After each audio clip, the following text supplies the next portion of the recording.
السلام على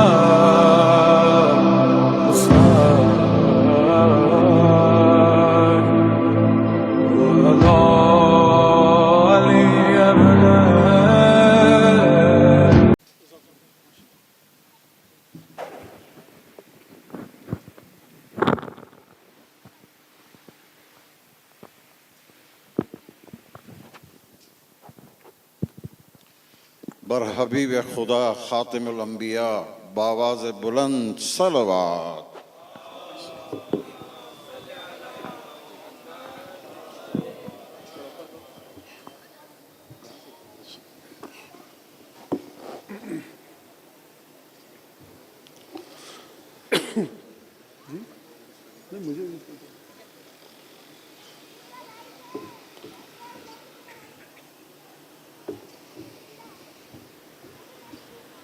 شروع کروں؟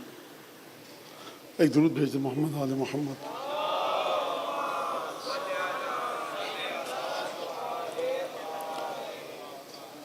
اعوذ باللہ من الشیطان الرجیم. بسم اللہ الرحمن الرحیم.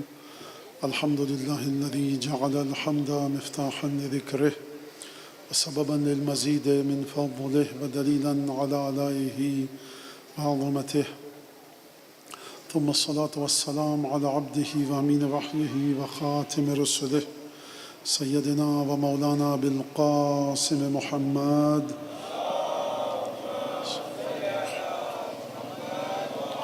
وعلى أهل بيته الطيبين الطاهرين الذين أذهب الله عنهم الرجس وطهرهم تطهيرا. واللعن الدائم على أعدائهم أجمعين. أما بعد فقد قال الله الحكيم في كتابه المجيد. أعوذ بالله من الشيطان الرجيم.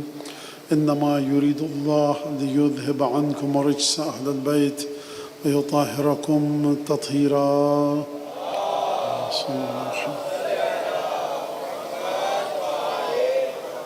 آیت تطہیر اور اس کا تسلسل یعنی آیت تطہیر کس انداز سے زمانے کے ساتھ ساتھ آگے بڑھے گی، اور آیت تطہیر جو قرآن مجید میں نازل ہوئی سورہ احزاب میں، ہر زمانے میں اس کے افراد موجود ہوں گے. اس سلسلے میں نے آپ کے سامنے سورہ ابراہیم کی آیت پڑھی کہ جس میں پروردگار عالم کا ارشاد ہو رہا ہے الف لام را، حبیب دیکھو کتاب انزلناہ الیک، یہ قرآن، یہ کتاب ہم نے تم پر نازل کی لتخرج الناس من الظلمات الی النور، تاکہ تم حبیب تم لوگوں کو اندھیروں سے نکال کر نور کی طرف لاؤ. اور اس کا مطلب یہ ہے کہ حبیب خدا کا وجود ضروری ہے، رسول خدا کا وجود ہدایت کے لیے ضروری ہے. اور آیت تطہیر ہم کو کیا سمجھاتی ہے؟ اس کا تسلسل ہم کو سمجھاتا ہے کہ ہر زمانے میں کوئی ایسا ہو کہ جو ہو بہو رسول کی تصویر ہو. کس معنوں میں رسول کی تصویر ہو؟ ایسا نہیں کہ وہ اپنے زمانے کا ایک اور نبی ہو. نبوت رسول خدا پر ختم ہو چکی. قرآن مجید نے فرمایا دیکھو ما کان محمد ابا احد من رجالکم ولکن رسول اللہ وخاتم النبیین. محمد تم میں سے کسی مرد کے باپ نہیں ہے، رسول خدا ہیں اور خاتم النبیین ہیں. نبوت ان پر ختم ہو چکی، لیکن سید الشہداء امیر المومنین امام حسن امام حسین جناب سید ساجدین اور امامت کے تسلسل تک آئیے. یہ تسلسل کس طرح سے آگے بڑھے گا، کیوں ضرورت پیش آئی اس کی؟ اشکال یہاں سے، اعتراض یہاں سے، سوال یہاں سے آیا کہ اگر قرآن مجید کہہ رہا ہے کہ حبیب تم نکالو گے، کل کی تقریر کا ذرا خلاصہ پیش کر دوں تاکہ آپ کے ذہن اس طرح متوجہ ہو جائیں. حبیب تو چلے گئے، لتخرج کو آپ قرآن سے ہٹا دیجئے، تو پھر کون ہے جو قرآن کے ساتھ ہدایت کی طرف لے کر آئے؟ اگر کوئی کافر آج کہے کہ دیکھو تمہارا قرآن تو خود کہہ رہا ہے کہ رسول خدا اندھیروں سے نکال کر روشنی کی طرف لائیں گے، قرآن اکیلا کافی نہیں ہے. قرآن فرما رہا ما آتاکم الرسول فخذوہ فما نہاکم عنہ فانتہوا. یعنی قرآن مجید اگر کافی ہوتا تو قرآن خود فرما رہا ہے کہ جو رسول دے وہ لے لو، جس سے رسول روک دیں اس سے رک جاؤ. یعنی اس کا مطلب یہ ہے کہ رسول کی عطا قرآن کے ساتھ ساتھ چلے گی. اس کا مطلب یہ ہے کہ صرف قرآن پر اکتفا نہیں کرنا. اگر قرآن کافی ہوتا تو پروردگار فرماتا دیکھو ما آتاکم الرسول من آیات القرآن فخذوہ، اللہ کے قرآن کی جو آیت رسول تمہیں دے وہ لے لو. وہ تو لینی ہی تھی، آپ کو خدا کی کتاب تھی، اس کے لیے حکم کی ضرورت نہیں ہے. پروردگار فرمانا چاہ رہا ہے کہ دیکھو ہمیشہ یہ مت کہنا کہ قرآن کافی ہے. اگر قرآن کافی ہوتا تو ہم کیوں کہتے کہ کچھ چیزیں ایسی ہیں جو تم کو قرآن میں نہیں دکھائی دیں گی. لہٰذا ما آتاکم الرسول فخذوہ وما نہاکم عنہ فانتہوا، جو رسول دے اس کو لے لو، جس سے رسول روک دے اس سے رک جاؤ. اس کا مطلب یہ ہے کہ رسول خدا کی مرضی شامل ہے. اس کا مطلب ہے کہ رسول بہت سی چیزیں دیں گے، لینی پڑے گی، جس سے روک دیں گے اس سے رکنا پڑے گا. تو اب رسول خدا جو چیز جتنی مدت کے لیے دیں، رسول خدا جو چیز جتنی مدت کے لیے دیں. رسول خدا نے فرمایا اب نوجوان بچے بیٹھے ہیں، مجھے اس طرح سے گفتگو کرنے دیجئے، جو میرے ہم عمر ہیں یا مجھ سے کچھ چھوٹے ہیں یا کچھ بڑے ہیں، تو نوجوانوں کے لیے عرض کر رہا ہوں. رسول نے آپ کو نماز دی، روزہ دیا، ایک حد معین کر دی نماز کی. جاگ رہے ہیں آپ، نماز نہیں پڑھی، نماز پڑھیے جا کر، واجب ہے، فرض ہے. اب کوئی خدا نخواستہ بے ہوش ہو گیا، صبح 9 بجے بے ہوش ہوا، شام کو 7 بجے اس کی آنکھ کھلی، اس پر نماز واجب نہیں تھی. اب یہ قضا ادا کرے گا، گناہ نہیں کیا بیچارے نے، ہے کہ نہیں؟ رسول خدا نے حد معین کی ہے. کیا مطلب؟ آپ جا رہے تھے سفر میں، نہ مٹی ہے کہ تیمم کر سکیں، نہ پانی ہے کہ وضو کر سکیں. اب کیا کریں گے؟ اب رسول خدا نے حد بتائی تھی کہ دیکھو پانی ہو تو وضو کرنا، مٹی ہو تو تیمم کرنا. نہ مٹی ہے نہ پانی ہے.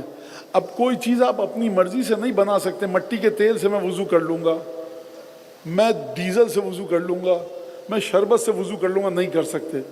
رسول خدا نے حد بتائی نماز کی. دیکھو نماز پڑھ رہے ہو، پڑھتے رہو الحمد قل واللہ، رکوع کا ذکر، سجدے کا ذکر پڑھو. ایک دفعہ زور سے ہنس دیے تو نماز تمہاری باطل ہو گئی. تو یہ تمام چیزوں کی حدود آپ کو رسول خدا نے بتائیں، اور تمام کی تمام پابندیاں رسول خدا نے بتائیں. اور پھر اس کے بعد اب اگر رسول خدا کوئی ایسی چیز بتائیں کہ جس میں زمانے کی قید ہی نہ ہو، شرطوں کی کوئی قید ہی نہ ہو، اگر رسول خدا یہ آ کر کہیں مباہلے کے میدان میں جانے سے پہلے دیکھو یہ مجھ سے ہیں اور میں ان سے ہوں. مزید میں آپ کے سامنے ایک مثال پیش کروں. ملاوٹ جو کرتا ہے، دودھ میں پانی ملاتا ہے، فرمایا وہ ہم میں سے نہیں ہے. جو چائے کے اندر کوئی اور چیز ملائے، مٹی ملائے، لکڑی کا برادہ ملائے، وہ ہم میں سے نہیں ہے. جو مسلمان کو دھوکہ دے وہ ہم میں سے نہیں ہے. جو چھوٹوں سے محبت سے پیش نہ آئے وہ ہم میں سے نہیں ہے. جو بڑوں کی تعظیم نہ کرے وہ ہم میں سے نہیں ہے. یہ سب کا سب رسول خدا نے بتایا. ایک شخص کل تک دودھ بیچتا تھا، پانی ملاتا تھا، وہ رسول خدا سے اس کا تعلق نہیں تھا. آج توبہ کر لی، استغفار کیا، سب سے معافی مانگ لی. یا آپ کے پیسے، 1 کلو دودھ لیا تھا آپ نے مجھ سے، آدھا کلو دودھ دیتا تھا، آدھا کلو پانی، یا آپ سب اپنے پیسے لیجئے. تو اس نے توبہ کر لی، اب خالص دودھ بیچنے لگا. اب یہ رسول سے جڑ گیا. 10 دن خالص دودھ بیچا، پھر یہ ملاوٹ کرنے لگا، پھر رسول سے رشتہ ٹوٹ گیا. کوئی شخص 10 دن تک چھوٹوں اور بڑوں سے محبت اور پیار اور اطمینان سے بزرگی کا خیال رکھتے ہوئے بات کی، رسول خدا سے رشتہ ٹوٹ گیا. توبہ کی، دوبارہ سے بزرگوں کے ساتھ احترام، بچوں کے ساتھ محبت سے بات کی، رسول خدا سے پھر رشتہ جڑ گیا. تو امت کا ہر شخص اس مرحلے پر ہے کہ جب تک کچھ کاموں کو انجام دے گا رسول سے جڑا رہے گا. جب ان کاموں کو انجام دینا چھوڑ دے گا رسول سے رشتہ ٹوٹ جائے گا. لیکن فاطمہ، سیدہ، حسن، حسین، علی کے بارے میں کہا کہ دیکھو یہ مجھ سے ہیں، میں ان سے ہوں، کوئی قید معین نہیں کی. یعنی ان کی ذات کے بارے میں اپنی عقل سے مت سوچنا، رسول کی سیرت کے ذریعے سمجھو. تمہارا رشتہ ہم سے کبھی ٹوٹ سکتا ہے، کبھی جڑ سکتا ہے.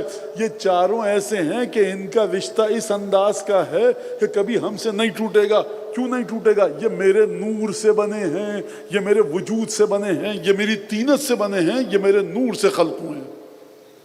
جب یہاں تک بات آئی تو اب اس کے بعد یہ بات واضح ہو گئی، لِتُخْرِجَ النَّاسَ مِنَ الظُّلُمَاتِ إِلَى النُّورِ، کہ رسول جب چلے جائیں گے تو ہدایت کس صورت میں ملے گی؟ سیدہ کی صورت میں ملے گی، امیر المومنین کی صورت میں ملے گی، جناب ختمی مرتبت کے جانے کے بعد حسن حسین کی صورت میں ملے گی. اور یہ تسلسل سلسلہ اسی طرح سے چلتا رہے گا. اور یہ کہاں تک جائے گا سلسلہ؟ آپ کو اپنی عقل سے فیصلہ کرنے کا حق نہیں ہے، مجھے اپنی عقل سے فیصلہ کرنے کا حق نہیں ہے۔ یہ سلسلہ کہاں تک جائے گا؟ فرمایا یہ سلسلہ وہاں تک جائے گا۔ کہاں تک جائے گا؟ فرمایا کہ میرے بیٹے حسن عسکری کے وجود سے میرا آخری بیٹا پیدا ہوگا اور اس کا نام میرے نام کی طرح ہوگا۔ میرا نام ہے محمد، 12ویں امام کا نام بھی محمد ہوگا۔ خلقہ خلقی، اسمہ اسمی، اس کا نام میرے نام کی طرح ہے، اس کا اخلاق میرے اخلاق کی طرح نہیں ہے، اس کا اخلاق میرا اخلاق ہے۔ یعنی آیہ تطہیر جس کا آغاز مدینے میں مباہلے سے پہلے ہوا تھا، یہ سلسلہ چلتا رہے گا۔ کہاں تک جائے گا؟ یہ سلسلہ جا کر رکے گا حجت ابن الحسن صاحب العصر والزمان تک۔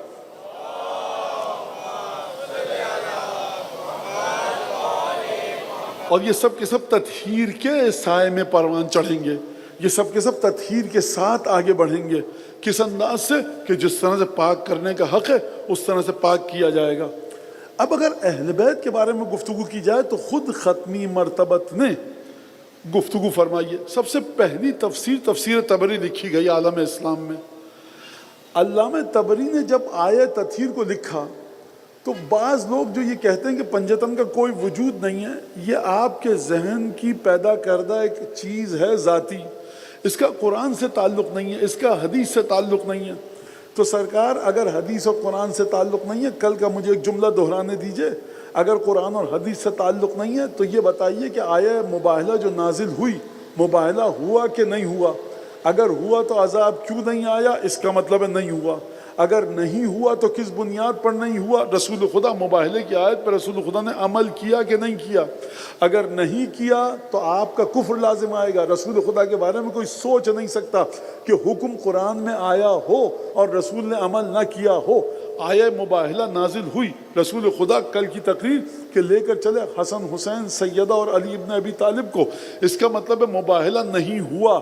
لیکن ہوا کہ نہیں ہوا یہ ایک الگ گفتگو۔ یہ کن شخصیات کو لے کر گئے تھے جو مباہلہ نہیں ہوا؟ ڈھونڈیے جا کر ان کو، کیونکہ رسول خدا فرما رہے ہیں نسانہ، ہماری خواتین، ہمارے بچے، ہماری جان۔ جب حجاج ابن یوسف نے ایک مومنہ کو بلایا، کہا کہ میں نے سنا ہے کہ تم رسول خدا کے شاگردوں پر علی کو افضلیت دیتی ہو۔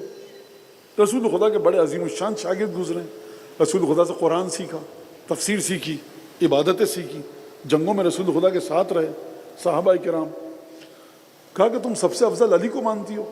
کہا غلط، میں تو علی کو افضل نہیں مانتی۔ کہا مجھے یہ بتایا گیا ہے کہ تم رسول کے تمام ساتھیوں سے علی کو افضل مانتی ہو۔ کہا میں نہیں مانتی افضل، میں انبیاء سے افضل مانتی ہوں علی کو۔ اس نے تمہیں غلط اطلاع دی گئی ہے۔ کہا یہ تو غلط بات تھی، اس سے بڑی غلط بات یہ ہے کہ کیوں مانتی ہو؟ کیا تم نے قرآن نہیں پڑھا؟ کہا کہ پڑھا ہے۔ تم کہاں سے گفتگو کرنا چاہتی ہو؟ کہا آیہ مباہلہ نہیں پڑھی، انفسنا و انفسکم۔ یہ بتاؤ خدا نے جب قرآن میں ارشاد فرمایا کہ حبیب ان سے کہو کہ یہ اپنی جانوں کو لے کر آئیں اور تم اپنی جانوں کو لے کر جاؤ، خدا نے لفظ استعمال کیا تھا انفسنا، ایک سے زیادہ جانوں کو لے کر آؤ۔ اگر علی کے علاوہ رسول کی جان کوئی اور ہوتا تو علی اس کو لے کر جاتے۔ آیت نے جمع کا لفظ استعمال کیا تھا، مفرد کا لفظ استعمال نہیں کیا تھا۔ یعنی جتنی جانیں ہیں حبیب مدینے سے اکٹھی کرو، لے کر چلے جاؤ۔ حبیب نے پورے مدینے میں دیکھا، پوری دنیا میں دیکھا، پوری کائنات میں دیکھا۔ جانیں اگر ایک سے زیادہ ہوتی رسول لے کر جاتے، کیونکہ واجب تھا۔ اگر خدا پوچھے گا حبیب خدا سے اے مصطفیٰ ہم نے کہا تھا جانوں کو لے کر جاؤ، تم یہ ایک علی کو لے کر کیوں گئے؟ تو حضرت ختمی مرتبت کا جواب آئے گا پروردگار کروں تو کیا کروں، پورے مدینے میں دیکھا علی کے علاوہ اپنی جان کوئی نظر نہ آئی۔ لہٰذا یہ جو تسلسل ہے، یہ ہم اتنی تسلسل آیت تطہیر کی بات کیوں کر رہے ہیں؟ تاکہ لتخرج الناس من الظلمات الی النور سمجھ میں آئے۔ اور پھر اس کے بعد علماء اسلام نے جو آیت تطہیر کے سلسلے میں گفتگو کی ہے، علماء اسلام نے جو اہل بیت کے سلسلے میں گفتگو کی ہے، وہ بڑی عجیب گفتگو کی ہے اور کس طرح سے فضیلتوں کو لکھا ہے۔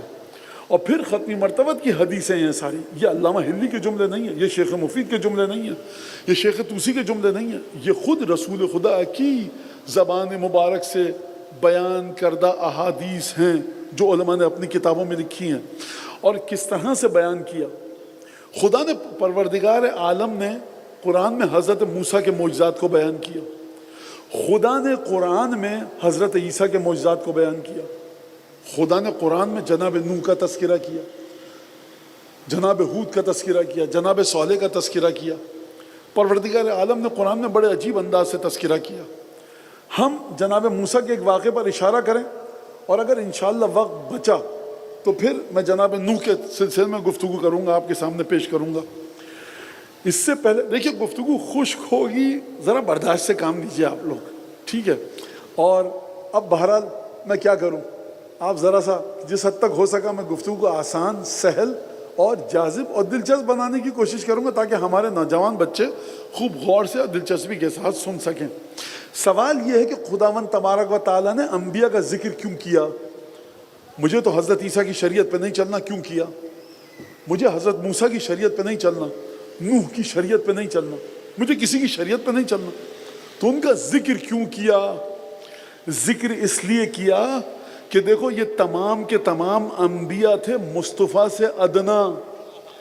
جو مصطفیٰ سے ادنا ہے، جو سرکار ختمی مرتبہ سے نچلے مرتبے پر ہے، عیسیٰ ابن مریم، وہ مردے کو زندہ کر رہا ہے.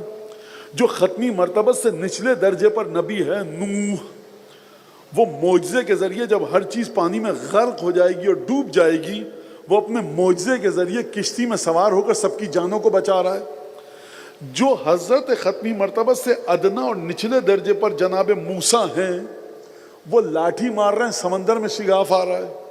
جو جناب ختمی مرتبہ سے ادنا درجے پر ہیں، جناب صالح دعا کر رہے ہیں، ان کی اونٹنی آ رہی ہے، اونٹنی کو لوگوں نے ذبح کیا، عذاب آیا، سب ختم ہو گئے. تو یہ جو دیکھو جا کر جب مصطفیٰ سے جو نچلے درجے پر تھے ان کے کمالات ایسے تھے، تو سوچو کہ مصطفیٰ کے کمالات کیا ہوں گے اور آل مصطفیٰ کے کمالات کیا ہوں گے جو نفس مصطفیٰ ہے. لہٰذا یہ مسئلہ ہے جو آپ کی خدمت میں پیش کرنا چاہتا ہوں. لہٰذا جناب موسیٰ کے سلسلے میں اس سے پہلے کہ میں یہ گفتگو پیش کروں، کل کی جو آیت تھی، آیت نور، اس پہ تھوڑی سی گفتگو کروں گا جو باقی رہ گئی تھی. مجھے اندازہ ہے پورا رات کے اس پہر آپ گھر سے آئیں اٹھ کر مولانا ایسی مجلس پڑھیں کہ جو نیند بھاگ جائے ہماری، دلچسپی سے سنیں. تو بہرحال آپ برداشت کیجیے. آپ اسی طرح سے خدا کا نور ہے عالم غیب میں. بڑا حوصلہ دیتی ہے ایسی آواز. سلامت رہو بیٹا. خدا کا نور عالم غیب میں. خدا نے فرمایا اللہ نور السماوات والارض، خدا زمین و آسمان کا نور ہے. مثل نورہ کمشکات، اس کے نور کی مثال کیسی ہے؟ ایک تاقچے جیسی جس میں چراغ ہے. اب میں آیت نہیں پڑھوں گا، وقت لگ جائے گا. جس میں چراغ ہے، چراغ کے اوپر شیشے کا ایک شیڈ، ایک گلوب، شیشے کا ایک کٹورا رکھا ہوا ہے. کٹورا اگر لوہے کا ہو تو نور نہیں دکھے گا. چراغ پر، شمع پر، موم بتی پر اگر ایک گیند رکھ دیں آپ شیشے کی تو نور دکھے گا. اس کے اوپر ایک شیشے کی گیند ہے، چمنی. اور وہ جو چمنی ہے وہ کس طرح سے چمک رہی ہے؟ کوكب دری، جیسے آسمان کا ستارہ چمکتا ہے. یکاد زیتها یضیء، اس میں جو تیل ہے وہ اتنا پاک و پاکیزہ ہے، نورانی ہے کہ لگتا ہے لو لم تمسس نار، یہ ابھی بھڑک اٹھے گا. وَلَوْ لَمْ تَمْسَسْ نُورٌ عَلَى نور، نور پر نور. یہد اللہ لنورہ من یشاء، خدا اپنے نور کی جانب جس کو چاہتا ہے ہدایت کرتا ہے. خوب توجہ کیجیے گا. اب یہاں سے ایک شرعی ذمہ داری آ گئی، اور اپنی حیثیت کو سمجھیے، اپنی منزلت کو سمجھیے. خدا نے کہا کہ میں زمین اور آسمان کا نور ہوں. اب آپ نے کبھی پوچھا کسی مفسر سے یہ جو طاقچہ ہے یہ ہے کہاں پر؟ یہ جو درخت ہے زیتون کا، جس زیتون سے تیل نکلا، یہ کون سا زیتون؟ یہ کہاں پر تھا؟ یہ رکھا ہوا کہاں پر ہے؟ یہ چراغ جل کہاں پر رہا ہے؟ کل کی گفتگو سے متصل کرنا، ذرا تکرار دہراؤں گا، برداشت کیجیے. فی بیوتن، کچھ گھروں میں. اب کچھ گھروں میں ہے یہ نور، تو جا کر ان گھروں کو ڈھونڈیے. اور کل وہ میں نے حدیث آپ کے سامنے پڑھ دی کہ جو امام جلال الدین سیوطی نے در منصور میں بیان کی. اب ذرا آئیے پانچویں اور چھٹے امام کی بارگاہ میں. یہ تو تھی گفتگو جناب جلال الدین سیوطی کی، اور شافعی حضرات کے بہت بڑے عالم ہیں جلال الدین سیوطی، مصر سے تعلق ہے۔ اب چلیے اصول کافی کی طرف، اب چلیے تفسیر نور الثقلین کی طرف، کہ جس میں 5ویں اور 6 امام کے بارے میں گفتگو کی گئی ہے۔ میں صرف طاقچے پر گفتگو کروں گا، مثل نورہ کمشکاتن۔ فرمایا یہ جو طاقچہ جس سے مراد ہے نا، جس میں چراغ رکھا ہوا ہے، اس طاقچے سے مراد، طاقچے بچہ سمجھتے رہے، بچے کے نہیں سمجھ رہے، ایک بریکٹ، ایک شیلف۔ میں نے کل مثال دی تھی کہ کوئی ڈبہ ہو، کوئی لوہے کا کوئی باکس ہو، جس میں ایک طرف سے آپ اس کی دیوار کو گرا دیں، 5 طرف کی اس میں دیواریں۔ مٹھائی کا ڈبہ دیکھا ہے آپ نے؟ اس کے ڈھکنے کو ہٹا دیجئے اور اس کو سیدھا کھڑا کر دیجئے، یہ ہے مشکات۔ لوہے کا ڈبہ دیکھا ہے اپنے باکس جس پہ ڈھکنا ہو، ڈھکنے کو ہٹا دیجئے، اس کو کھڑا کر دیجئے، اب یہ ہے مشکات۔ جوتے کا ڈبہ دیکھا ہے آپ نے، اس کے ڈھکنے کو ہٹا دیجئے، یہ ہے مشکات۔ سمجھانے کے لیے کہہ رہا ہوں، کسی بھی چیز کا ڈبہ، باکس، اس کے ڈھکنے کو ہٹا دیجئے تو کتنی جہت باقی رہیں گی؟ 5 جہتیں باقی رہیں گی، 5 طرف سے بند ہے، ایک طرف سے کھلا ہے، یہ ہے مشکات۔ اب آپ اس میں کوئی چیز رکھ سکتے ہیں۔ تو فرمایا مشکات جو خدا نے فرمایا کہ جس میں چراغ ہم نے رکھا ہے، مشکات طاقچے سے مراد سینہ ہے رسول خدا کا، اور چراغ جو جل رہا ہے اس سے مراد ہے وحی الہی کہ جو رسول خدا کے سینے پر اتری۔ اب یہ جب مشکات اس میں وحی الہی اتری اور نور وحی نازل ہوا اس سینے میں کہ جو مشکات ہے، اب یہ مشکات کے زاویے پر ہے، خوب توجہ کیجئے گا۔ مشکات میں آپ نے موم بتی رکھ دی، مشکات سب کی سمجھ میں آ گیا کہ نہیں آ گیا؟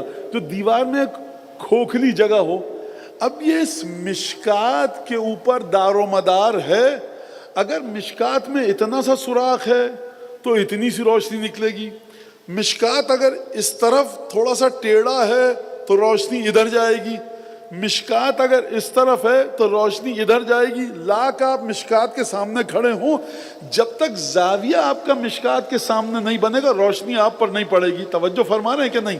یہ لائٹ جل رہی ہے، یہ لائٹ جو ہے یہ ہے چراغ، اور یہ جو باکس ہے اس کا یہ ہے مشکات۔ اگر یہ ذرا سی ٹیڑھی ہو جائے مشکات تو جہاں مشکات چاہے گا روشنی وہاں جائے گی، مشکات دائیں طرف مڑے گا روشنی دائیں طرف جائے گی، اس لائٹ کا مشکات بائیں طرف مڑے گا بائیں طرف جائے گی، روشنی میں کمی نہیں ہوگی، زاویہ بدل جائے گا۔ آپ کو مشکات کے اندر آنا پڑے گا۔ رسول خدا کا سینہ ہے مشکات۔ اب دیکھیے یہ کہ یہ جو سینہ تھا مشکات، اس میں جو وحی تھی یہ گئی کہاں پر؟ فرمایا انا مدینۃ العلم وعلی بابھا۔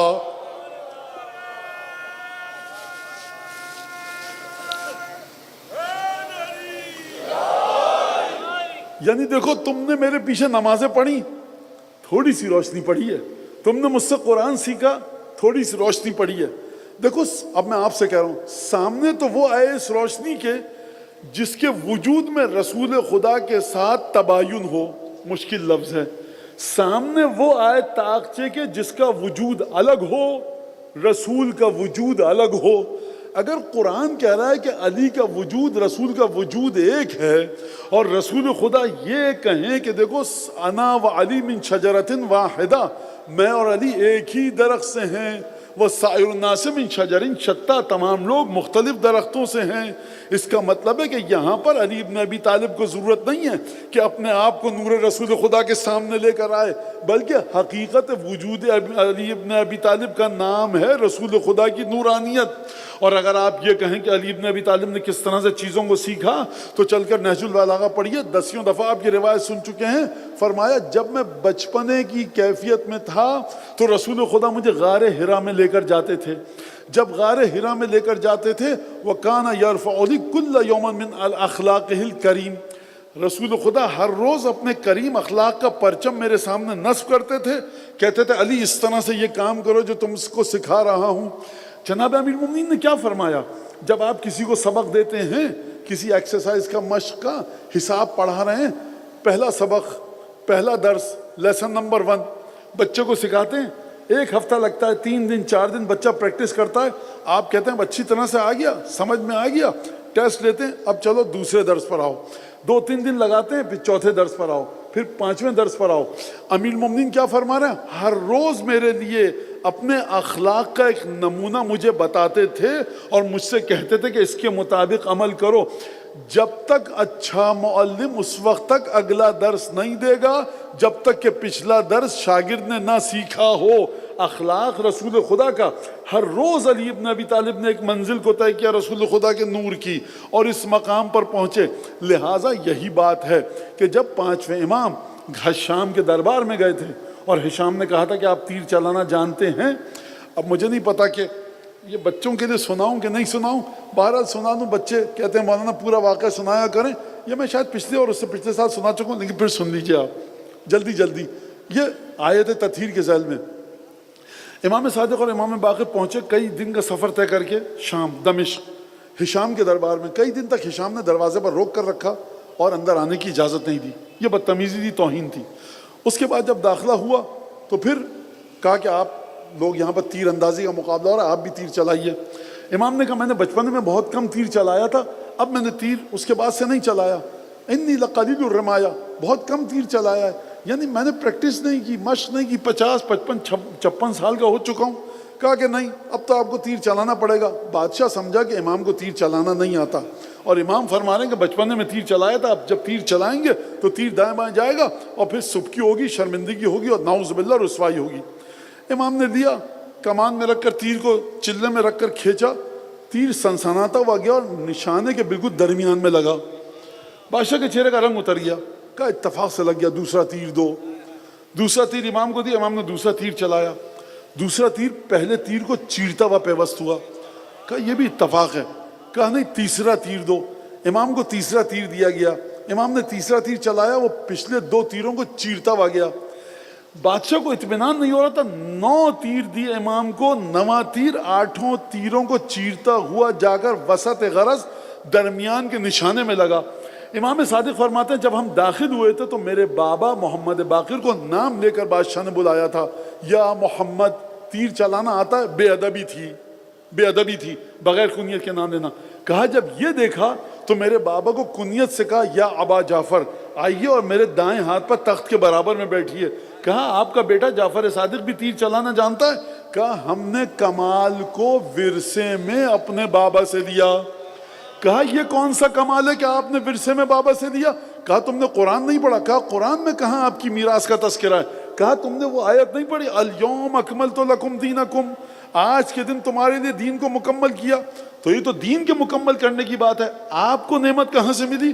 کہا اگلا ٹکڑا تم نے نہیں پڑھا وَأَتْمَمْتُ عَلَيْكُمْ نِعْمَتِي. اب یہ میرا جملہ ہے, سن لیجئے.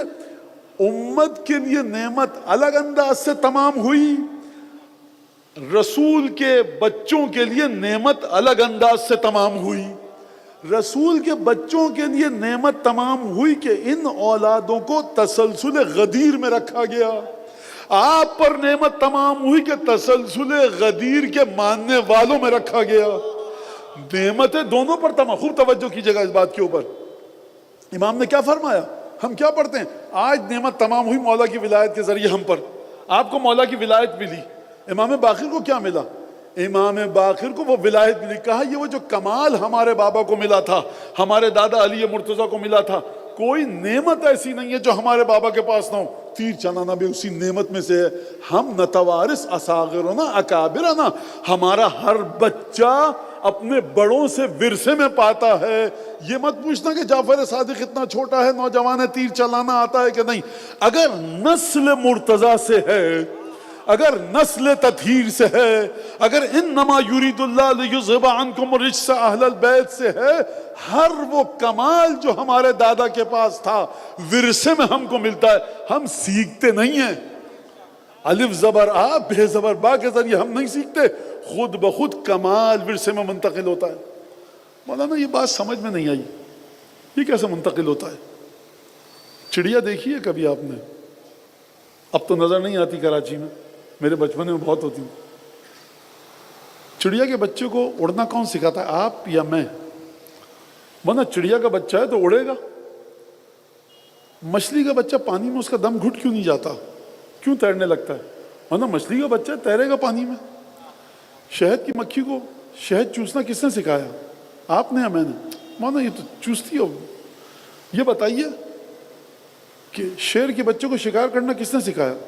مگر شیر کا بچہ ہے تو یہاں پر مان لیتے ہیں کہ ورثے میں کمال منتقل ہو گئے، لیکن جس کمال کی ذمہ داری خدا ہدایت کے لیے لے رہا ہے، شیر آپ کی ہدایت نہیں کرے گا، طوطا ہدایت نہیں کرے گا، چڑیا ہدایت نہیں کرے گی، جمال قدرت الہی ہے۔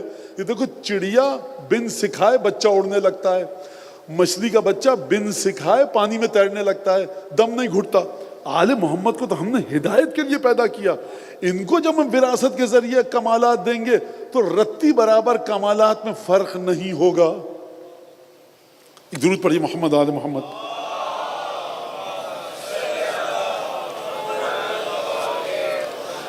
جناب موسیٰ کی قوم نے، قرآن میں 2 مقامات پر یہ واقعہ موجود ہے، جب جناب موسیٰ کی قوم نے گناہ کیا تو توبہ کا مقام آیا۔ جب توبہ کا مقام آیا کہا کیا کیا جائے؟ کہا کہ موسیٰ اپنی قوم کو جمع کرو اور یہ دروازہ ہے اور اس دروازے میں سے نکلو اور ادخلوا الباب سجدا وقولوا حطۃ نغفر لکم خطایاکم وسنزید المحسنین۔ ایک دروازہ ہم نے بنایا موسیٰ، یہاں پر نکلو اس دروازے سے، اپنی قوم سے کون نکلیں۔ بلند ترین عبادت کون سی ہے؟ قنوت، قیام، رکوع، سجدہ۔ بلند ترین عبادت سجدہ ہے۔ قرآن میں سجدہ واجب ہے۔ ائمہ، انبیاء، اولیاء شکرانے سجدہ شکر، یہاں تک ہے کہ میں ترجمہ پڑھوں گا، عربی نہیں پڑھوں گا۔ اقرأ باسم ربک الذی خلق، اے حبیب سجدہ کرو اور ہمارے نزدیک آتے جاؤ۔ رکوع کے مرحلے پہ نہیں کہا خدا نے کہ رکوع کرو نزدیک آؤ۔ قنوت کے مرحلے، سجدہ عجیب قرب کی کیفیت ہے۔ بات سمجھ میں آ رہی ہے؟ سجدے سے بالا تر کوئی عبادت نہیں ہے۔ کہا موسیٰ اپنی قوم کو بلاؤ، کہو کہ قولوا حطۃ نغفر لکم خطایاکم ادخلوا الباب سجدا، یہ دروازے میں سے گزریں اور سجدہ کرتے ہوئے جائیں۔ پروردگار سجدہ تو کر لیں گے، ذکر کیا پڑھیں؟ کہو حطۃ، گرا دے۔ کیا گرا دے؟ گناہ گرا دے۔ بالا ترین عبادت ہے سجدے میں سبحانک یا لا الہ الا انت، لا الہ الا انت سبحانک انی کنت من الظالمین، سبوح قدوس لا الہ الا اللہ والحمدللہ، کچھ نہیں کہو۔ عربی کا لفظ کو گرا دے، یہ گرا دے کون سی تسبیح ہے؟ بھائی ہم کہہ رہے ہیں کہو گرا دے، ہم گرا دیں گے۔ یہی ہے بندگی، یہی اللہ کے حکم کو ماننا۔ سجدہ بالا ترین عبادت ہے، لیکن دیکھو حطۃ، گرا دے گناہوں کو، یہ کہتے ہوئے جاؤ۔ پروردگار کوئی ذکر بتا اچھا سا، سبحان اللہ والحمدللہ لا الہ الا اللہ استغفر اللہ، گرا دے۔ یہ کیا گرا دے؟ پروردگار نے کہا دیکھو بالا ترین عبادت ہے۔ اچھا حطہ نہیں کہیں گے تو اب قرآن میں حشر کیا ہوا سن لیجئے۔ کہا موسیٰ یہ دروازہ رکھو، ان سے کہو ادخلوا الباب سجدا وقولوا حطۃ نغفر لکم خطایاکم۔ دروازے سے گزرو گے سجدہ کرتے ہوئے، ادھر گزرو گے نہیں، حطۃ کہو گے گناہ معاف ہو جائیں گے۔ خدا امتحان لے رہا ہے۔ اب آپ کی سمجھ میں نہ آئے کہ حسین ابن علی پر گریا گناہ کیسے معاف کرواتا ہے، تو جا کر حطہ والی آیت پڑھ لیجئے۔ لہٰذا یہ آئے، خدا نے کہا فَبَدَّلَ الَّذِينَ ظَلَمُوا قَوْلًا غَيْرَ الَّذِي قِيلَ لَهُمْ۔ وہ لوگ جو ظالم تھے نا، انہوں نے شیطانی کی، انہوں نے شرارت کی، جب دروازے سے گزرے سجدہ تو کر لیا، حطہ نہیں کہا۔ کیا کہا؟ حطہ کہا، نقطے کا اضافہ کر دیا، کہا حنطۃ، گندم، مذاق اڑایا خدا کے حکم کا۔ خدا نے فبدل الذین ظلموا قولا غیر الذی قیل لهم، جو کہا گیا تھا ظالموں نے اس لفظ کو بدل دیا۔ تو ہم نے کیا کیا؟ فانزلنا علیہم من السماء رجزا بما كانوا يفسقون، گناہ جو کیا نا انہوں نے، کار حرام کیا۔ پروردگار ہنتا کہہ دیا، سجدہ تو کر لیا، سجدے سے بڑی آیت کیا؟ آواز آئے گی قدرت کی۔ سجدہ کرنے کا بھی حکم تھا، حطہ کہنے کا بھی حکم تھا، تم نے ہمارا مذاق اڑایا، نقطے کا اضافہ کر دیا، آسمان سے اب عذاب آئے گا۔ تو سرکار نقطے کا اضافہ کرنے پر عذاب آ جائے گا، تسلسل تطہیر کو چھوڑنے پر کیا آئے گا؟ پروردگار عالم تطہیر کو جو پروردگار عالم نے خلق کیا، یہ تطہیر، یہ مثال پروردگار کیوں فرما رہا ہے؟ اب چلیے آپ کی مشکل کو آسان کروں۔ چھٹے امام نے کیا فرمایا؟ فرمایا نحن باب حطہ، اس امت کا دروازہ حطہ ہم ہیں۔ جو ہمارے پاس سے نہیں گزرے گا عبادتیں اس کی قبول نہیں ہوں گی۔ لہٰذا یہ جملہ عجیب انداز سے ارشاد فرمایا۔ اب یہاں پر ایک میں جملہ آپ کے سامنے پیش کروں، واقعہ، اور بات کو آگے بڑھاؤں۔ اب دیکھیے ہمیشہ یہ ہوتا ہے، مجھے اچھا نہیں لگتا کہ نادانستگی میں تکرار ہو جاتی ہے، دوہرا دیتا ہے انسان، لیکن بہرحال قوم کے نوجوان بچے بیٹھے ہیں اور لوگ کہتے ہیں کہ مولانا نہیں پورا واقعہ بتائیے، بچوں کی تربیت اسی سے ہوتی ہے، جو بڑے بیٹھے ہیں وہ برداشت کریں۔ امام ہادی علیہ السلام کے پاس جب امام ہادی 10ویں امام قید تھے سامرہ میں، ایک شخص آیا، جیل میں قید ہے امام قید خانے میں، اور جیل خانے کا جو انچارج ہے اس سے ملنے آیا۔ کہا کہ کیسے آئے ہو یہاں پر سامرہ جیل میں؟ کہا کہ بس ایسے ہی آیا ہوں۔ کہا کہ نہیں تم اپنے امام سے ملنے آئے ہو؟ کہا نہیں میرا امام وہی ہے متوکل جو تخت پہ بیٹھا ہے۔ کہا جھوٹ مت بولو، میں جانتا ہوں تمہارا امام امام علی نقی علیہ السلام ہے۔ اور دیکھو بات سنو، اس لیے کہہ رہا ہوں کہ میں بھی اپنا امام علی نقی کو ہی مانتا ہوں۔ کہا کہ اب بات کھل گئی ہے تو ہاں ملنے تو اپنے امام سے آیا ہوں۔ کہا کہ ابھی مت جانا، ابھی بادشاہ کی طرف سے بادشاہ کے نوکر آئے ہوئے، رپورٹنگ ہو جائے گی کہ یہ کیوں ملنے آیا تھا، مشکل ہو جائے گی، چلے جائیں گے پھر بھجوا دوں گا۔ اچھا بھائی، سکون سے بیٹھ گئے۔ جب چلے گا آ جاؤ، بھیجا امام کے پاس، السلام علیکم ابن رسول اللہ۔ امام نے سلام کا جواب دیا، احوال پرسی ہوئی، کہ ابن رسول اللہ ایک حدیث کا مطلب پوچھنے آیا ہوں آپ سے۔ دیکھیے آپ سے کہا جاتا ہے کہ امام قید خانے میں تھے، لوگ خاموش رہے، یہ شیعہ جو تھے اس زمانے کے وہ ملعون تھے، امام کو قید خانے سے نہیں چھڑایا۔ حکم امام کیا تھا؟ یہ جو لوگ امام سے سوال کرنے آ رہے ہیں، امام نے کبھی کہا کہ تم ہم کو قید خانے سے چھڑواؤ؟ یا امام کا حکم تھا کہ دیکھو خبردار؟ امام ہادی علیہ السلام جب اپنے گھر سے سامرہ سے، جس کی آپ میں سے بہت سے لوگ زیارت کر چکے ہیں، جب امام متوکل کے دربار کی طرف جاتے تھے اور متوکل طلب کرتا تھا تو امام فرماتے تھے خبردار مجھے راستے میں جب دیکھو تو آنکھ سے بھی اشارہ مت کرنا کہ یہ ہمارا امام ہے، سر کے اشارے سے بھی سلام مت کرنا، انگلی سے اشارہ مت کرنا، فَإِنِّي أَخَافُ عَلَيْكُمْ، مجھے ڈر لگتا ہے کہ بادشاہ کے جاسوسوں تمہیں پکڑ لیں کہ تم نے علی نقی کو دیکھ کر اشارہ کیوں کیا، تمہارا علی نقی سے کیا تعلق؟ لہٰذا اپنی جان بچاؤ، ہمیں سلام مت کرو، خبردار۔ اور اس کے بعد دوسرا واقعہ سن لیجئے، امام نے اپنا خط دیا اور تیل کے کنستر میں اس زمانے کے، اور لکڑی کے اندر چھپا کر دیا کہ اس کو جا کر لے جاؤ۔ یہ شخص گیا راستے میں، کسی سے مت بھیڑ ہوئی، بحث ہوئی، وہ اپنی سواری کو روک کر کھڑا تھا، لڑ پڑا، جھگڑ پڑا، ایک دفعہ لکڑی اٹھا کر ماری، لکڑی کھل گئی، اس میں سے خط گرا، جلدی سے خط رکھا، لکڑی کو بند کیا اور گیا خط دینے کے لیے۔ جب آیا امام ناراض ہوئے، امام علی نقی علیہ السلام، کہا یہ کیوں کی حرکت؟ کہا یا ابن رسول اللہ وہ غلط بات کر رہا تھا۔ مجھے نہیں پتا کس دل سے میں یہ روایت آپ کے سامنے اب یہ جملہ پیش کروں۔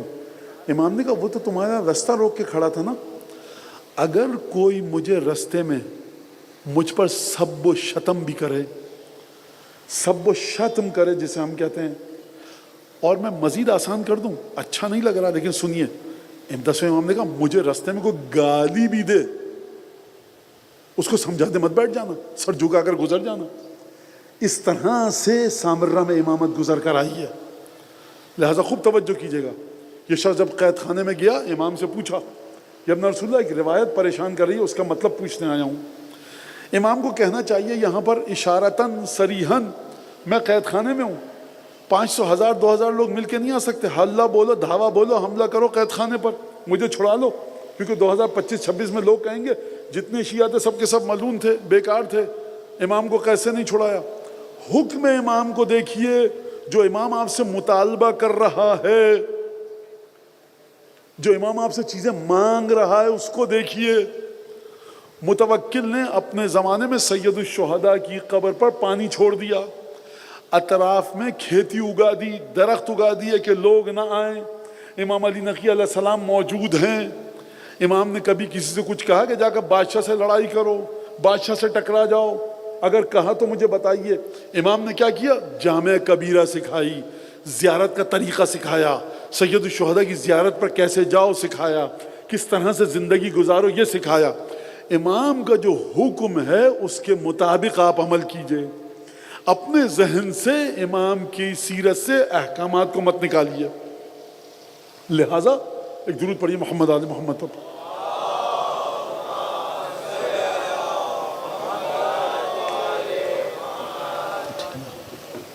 لہٰذا امام کے پاس آیا اور کہا کہ ابن رسول اللہ ایک روایت تنگ کر رہی ہے. آپ کو روایت کی پڑھی ہوئی ہے, آپ بچوں کو وضو غسل سکھا رہے ہیں, اصول دین فروع دین سکھا رہے ہیں, قرآن سکھا رہے ہیں, دنیا کہاں سے کہاں پہنچ گئی. یہ امام کا راوی ہے, کتنی دور کا سفر طے کر کے روایت کا معنی سمجھنے کے لیے آیا ہے. مطلب کہ ابن رسول اللہ کیا روایت بتاؤ. کہا روایت یہ ہے کہ لا تعاد الايام فتعادیکم, دنوں سے دشمنی مت رکھنا ورنہ دن تم سے دشمنی رکھیں گے. کیا مطلب؟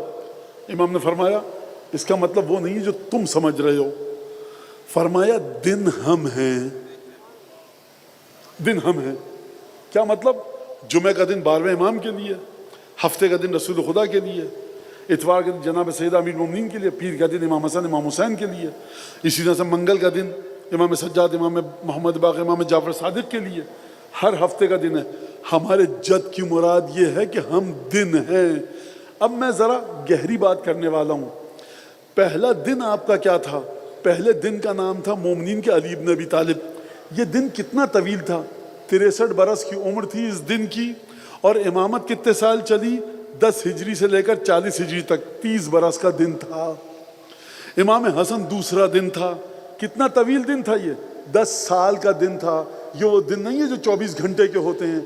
40 ہجری سے 50 ہجری 10 سال امام حسن کی امامت چلی. آپ کا تیسرا دن کون سا تھا؟ حسین ابن علی. یہ کتنے گھنٹے کا تھا؟ یہ گھنٹے کا نہیں تھا, یہ 10 سال کا دن تھا.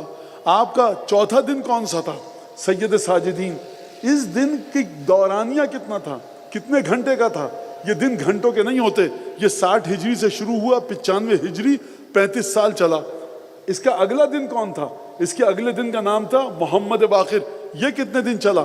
یہ 19 سال چلا. اس کا اگلا جو دن تھا اس کا نام کیا تھا؟ جعفر صادق. وہ کتنے دن چلا؟ وہ دن نہیں چلا, وہ 33 برس چلا. علی نقی ایک دن کا نام ہے. کتنے گھنٹے کا یہ دن تھا؟ یہ دن گھنٹے کا نہیں تھا, یہ 33 برس چلا. یعنی کیا مطلب؟ یعنی آپ کس دن میں ہیں, آپ کس مہینے میں اس وقت ہیں. ایک مہینہ ہے کیلنڈر کا. مت کہیے گا مولانا ہم جون میں ہیں, جولائی میں ہیں, 2026 میں ہیں. یہ جو آپ کا دن جس میں آپ جی رہے ہیں اس کا نام ہے حجت ابن الحسن. 1150 برس سے یہ دن چل رہا ہے.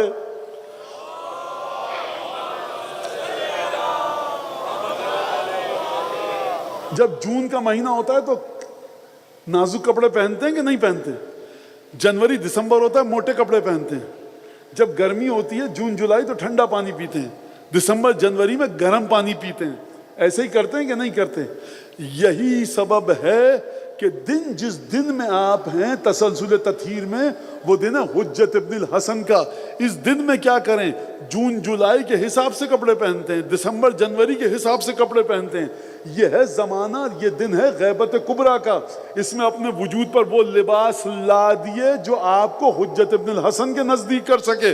مولانا 40 سال عمر ہو گئی ہے ابھی تک وہی لباس پہنے, مرتے مرتے مر جائیے گا یہ لباس بدن سے نہ اترے. یہ جون جولائی کی بات نہیں ہے, یہ محرم سفر کی بات نہیں ہے, یہ اس مہینے کی بات ہے, وہ اس دن کی بات ہے کہ جو 1150 برس سے چل رہا ہے. یہ دن کب ختم ہوگا؟ یہ ختم نہیں ہوگا دن. یہ دن اس وقت شروع ہوگا, آپ کے سامنے آئے گا کہ جب ظہور کا سورج طلوع ہوگا. اور قرآن مجید میں خدا فرمائے گا وَأَشْرَقَتِ الْأَرْضُ بِنُورِ رَبِّهَا, زمین اپنے رب کے نور سے اب جگمگائے گی. کیوں جگمگائے گی زمین اپنے رب کے نور سے؟ کیونکہ جب آپ کا آخری آقا ظہور کرے گا تو اب یہ وہ سورج نہیں ہے جو آسمان پہ چمکتا ہے. آخری آقا جب ظہور کریں گے تو اب یہ نہیں فرمائیں گے کہ میں مہدی ہوں, فرمائیں گے دیکھو آؤ میرے ہاتھ پر بیعت کرو, میں رسول خدا ہوں. سیدہ کا نور میرے وجود میں ہے, حسن کا نور انا الحسن انا الحسین انا علی ابن الحسین, محمد باقر میں ہوں, جعفر صادق میں ہوں, موسیٰ علی ابن موسیٰ رضا میں ہوں, موسیٰ کاظم میں ہوں, علی نقی میں ہوں, محمد تقی میں ہوں, حسن عسکری میں ہوں. یعنی کیا مطلب؟ یعنی تسلسل تطہیر جو مدینے میں چلا تھا اب آخری فرد میں ہوں, اس سے آگے ڈھونڈنے مت جانا, گمراہ ہو جاؤ گے. لہٰذا یہی جملہ ختمی مرتبت نے خطبہ غدیر میں ارشاد فرمایا معاشر الناس ان نور اللہ عجیب جملہ ہے، ان النور من اللہ مسلوق فیہ، جملے پہ غور کیجئے گا، نور اللہ سے، نور پہ گفتگو ہماری ہو رہی ہے، ان النور من اللہ، نور جو اللہ کی جانب سے آ رہا ہے، مسلوق فیہ، میرے وجود میں دوڑ رہا ہے۔ یہ نہیں کہا کہ نور جو آسمان سے آ رہا ہے نا خدا سے، وہ اسے میرے وجود میں دوڑایا گیا ہے، اپنے اختیار سے نہیں کیا ہے میں نے، عنایت الہی ہے۔ اور میرے بعد یہ نور خدا آئے گا کس کے وجود میں؟ فی علی ابن ابی طالب، علی کے وجود میں، اور علی کے جانے کے بعد کس کے وجود میں نور خدا دوڑایا جائے گا؟ حسن حسین کے وجود میں، سید ساجدین کے وجود میں۔ کہا اور کہاں تک چلے گا؟ فرمایا جب تک کہ میرا آخری بیٹا، علی کا بیٹا مہدی آخر الزمانہ آ جائے، یہ نور خدا، خوب توجہ کیجئے گا رسول خدا کے جملوں پر، مسلوق فیہ، سالکن کا مطلب ہوتا ہے وہ میرے وجود میں چل رہا ہے، مسلوق کا مطلب ہے میرے وجود میں دوڑایا گیا ہے۔ یعنی دیکھو ہم سے مقابلہ مت کرنا، یہ مت سمجھنا کہ ہم نے کہیں سے پیسے دے کر یہ نور خرید لیا ہے، یہ خدا کی اجازت سے ہمارے وجود میں دوڑایا گیا ہے، اور میرے بعد علی کے وجود میں دوڑایا گیا ہے۔ یہ جو نور خدا علی کے وجود میں دوڑایا گیا ہے، یہ مت سمجھنا کہ علی کی مرضی سے چلا ہے، میری مرضی سے چلا ہے۔ ہم 14 کے 14 کا تعلق براہ راست خداوند تبارک و تعالیٰ سے ہے۔ جب آپ کہتے ہیں امام سجاد کے بارے میں، امام حسن کے بارے میں، امام حسین کے بارے میں، تو آپ کیا کہتے ہیں؟ آپ کہتے ہیں امام سجاد کے بارے میں جانشین رسول خدا، آپ حضرت حجت کے بارے میں کہتے ہیں جانشین رسول خدا۔ رسول خدا تو 10 ہجری میں دنیا سے چلے گئے، امام زمانہ 250 ہجری میں ولادت ہوئی ہے، جانشین تو رسول خدا کے کیسے ہیں؟ اس کا مطلب یہ ہے کہ یہ نور اتنے منفرد انداز سے منتقل ہوا ہے کہ 200 سال بعد بھی اگر فرزند فاطمہ کی نسل سے کوئی آئے تو براہ راست اس کا تعلق رسول خدا کے نور سے ہے، مسلوق فیہ۔ اور فرمایا اور آخر میں نور جائے گا حجت ابن الحسن مہدی آخر الزماں کے وجود میں۔ لہٰذا اب آپ کو نور خدا چاہیے، مولانا سے ذکر وکر مت لیجئے، دوڑیے جا کر امام عصر سے مدد مانگیے، دوڑیے جا کر قرآن پڑھیے، امام عصر کو ہدیہ کیجئے، انا انزلنا پڑھیے، امام عصر کو ہدیہ کیجئے۔ مولانا صبح کی نماز کے لیے آنکھ نہیں کھلتی، کوئی وظیفہ آپ کا ہے؟ شریعت مولانا لائے ہیں یا مولا لائے ہیں؟ خوب توجہ کیجئے گا، مدد مانگنے کا طریقہ سیکھیے، مدد مانگنے کا۔ 8ویں امام نے کیا فرمایا؟ 10ویں امام نے کیا فرمایا؟ جب ابو ہاشم جعفری نے مدد مانگنی چاہی، شرم آئی، مولا اتنے درہم دیجئے قرضدار ہوں، شرم آئی، اور خط میں لکھ کر بھیجا امام کو، سامنے آ کے نہیں کہہ سکے، واٹس ایپ ٹیلی فون تو نہیں تھا، یا خط لکھو یا سامنے آؤ، خط لکھا امام کو بھیجا۔ امام نے کہا لا تستحی، ہم سے مانگتے وقت مت شرمایا کرو، ہم سے مانگتے وقت اگر شرمایا تم شرمائے تو باب حتہ کے پاس نہیں جاؤ گے تو کس کے پاس جاؤ گے؟ اگر خدا کے دروازوں کے پاس نہیں جاؤ گے تو کس کے پاس جاؤ گے؟ اور پھر فرمایا عجیب جملہ ہے، بخدا عجیب جملہ ہے، بخدا عجیب جملہ ہے، یعنی انسان اتنا بدبخت ہے کہ ہما شما کمشنر، ڈپٹی کمشنر، یہ فلاں افسر صاحب ان کے پاس بھاگ رہا ہے، جس کے قبضے میں قضاء و قدر الہی ہے اس سے نہیں مانگ رہا، مجھ سے تجھ سے ادھر ادھر سے مانگ رہا۔ فرمایا نحن کہف لمن التجا الینا، ہم اس کی پناہ گاہ ہیں جو ہمارے وجود میں پناہ لے۔ بچوں کو سکھائیے یہ بات کہ بیٹا تمہارے 5ویں آقا نے کہا ہے انا انزلنا تمہاری دوست ہے، کسی اور کی دوست نہیں ہے۔ کیوں نہیں ہے؟ کیوں نہیں ہے کسی اور کی دوست؟ کیونکہ انا انزلنا آئی ہے لیلۃ القدر کے لیے۔ فرمایا لیلۃ القدر امام کے لیے ہے۔ یہ جو آپ اٹھک بیٹھک کرتے ہیں نا اور سمجھتے ہیں اعمال کیے 23 کی رات، اعمال کیے 19 کی رات، اعمال کیے 21 کی رات کو شب قدر میں یہ دعا پڑھی وہ دعا پڑھی، آپ کے لیے ہے ہی نہیں۔ فرشتے نازل کس پر ہو رہے ہیں؟ اس ہستی پر جو عالم غیب میں ہے. تو آپ کیا اٹھک بیٹھک کر رہے ہیں؟ میں سنیے، خوب غور سے سنیے گا. صدر کی کال آئی چیف منسٹر کے پاس، آپ اچھلنے کودنے لگے. آپ سے کیا تعلق ہے؟ صدر نے کال کی چیف منسٹر کو، مولانا کچھ تو کہا ہوگا، آپ کے کام کا ہے نہیں؟ آپ کو پتا ہے کیا کہا؟ نہیں مولانا. پھر کیوں اچھل رہے ہیں؟ میرا سوال ہے، بڑے تلخ طریقے سے میں نے گفتگو کا آغاز کیا ہے، عقلی بات ہے بھائی. انا تنزل الملائکہ، تو ملائکہ نازل کر رہا ہے خدا، نازل ہو رہے ہیں ملائکہ. اور کس پر نازل ہو رہے ہیں؟ وقت کے امام پر. آپ سے کیا تعلق ہے؟ اس کا جواب دے کوئی مجھے. میری سمجھ میں نہیں آیا جب تک میں نے روایت نہیں پڑھی. فرمایا شب قدر علی کی ہے اور اس کے بعد حسن کی ہے. کیوں ہے بھائی؟ بچوں کے لیے کہہ رہا ہوں، ٹیلی فون کال کس کی ہوتی ہے؟ جس کے لیے آتی ہے.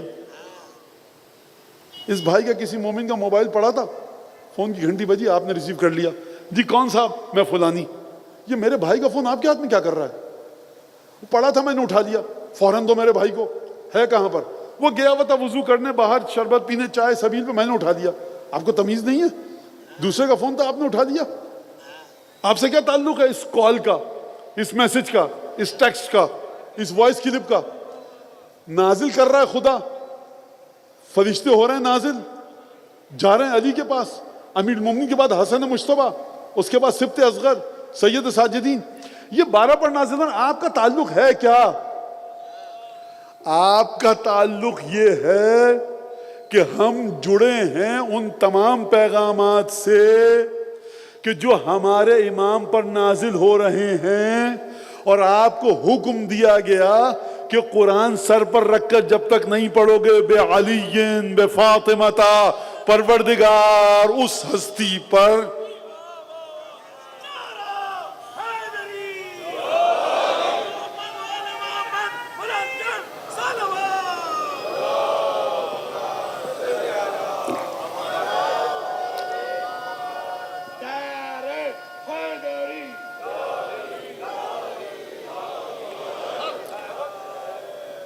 کیا تعلق ہے آپ سے؟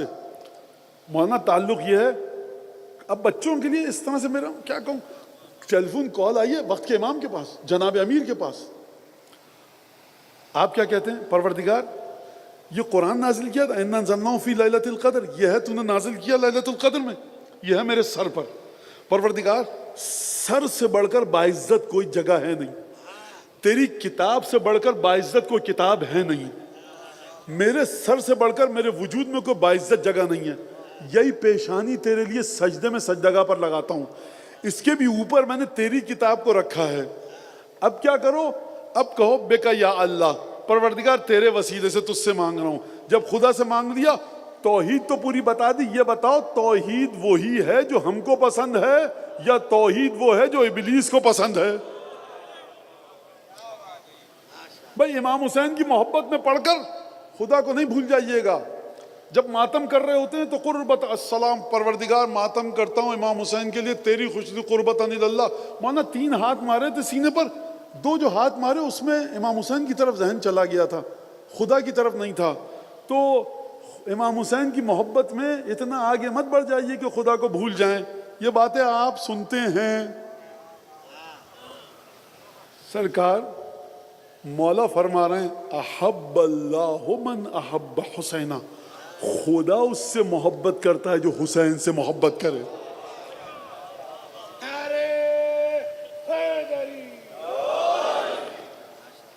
لہذا سر پہ قرآن رکھا آپ نے اور کہنا شروع کیا بے علی بے فاطمہ بالحسن بالحسین. اس کا مطلب کیا ہے؟ پروردگار وہ جو تیری گفتگو ہوئی ہے نا امیر المومنین سے 30 سال تک، مجھے نہیں پتا ہر سال شب قدر میں کیا گفتگو ہوتی تھی. وہ جو سیدہ سے تیری گفتگو ہوتی تھی نا، مجھے نہیں پتا کتنے برس تک کیا ہوئی، مجھے نہیں پتا. حسن مجتبیٰ سید الشہداء سے جو تیری گفتگو 10 برس تک ہوتی رہی، مجھے نہیں پتا شب قدر میں امام حسن پر جب فرشتے نازل ہوتے تھے تو کیا کہتے تھے، مجھے کچھ نہیں پتا. بتایا ہوتا تو پتا ہوتا. 2 مقامات پر خدا نے یہ کام کیا.